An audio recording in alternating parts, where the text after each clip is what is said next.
Prvý hlupák.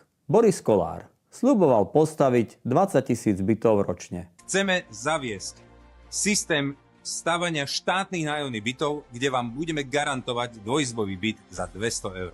Vieme, ako to dopadlo. Počet postavených štátnych nájomných bytov 0. Druhý hlupák. Robert Fico.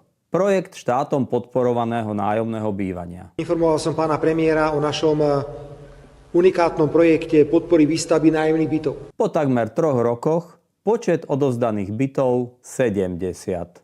Ešte raz 70. Nie 707 000 alebo 70 000, iba 70. A teraz prichádza na scénu náš tretí hlupák. Ďalší politik, ktorý nás pobavil. Trepe bez toho, aby zjavne vedel, o čom rozpráva. Áno, je to pán Šimečka. Ale my máme riešenie, máme spôsob, ako to zmeniť. Stavať a stavať. Chceme zdvojnásobiť tempo výstavby bytov. My chceme stavať 30 000 bytov ročne. Šimečka teda prevzal nápady oboch hlupákov. Iba upravil číslo, nepatrne. Sľubuje iba 30 000 bytov ročne.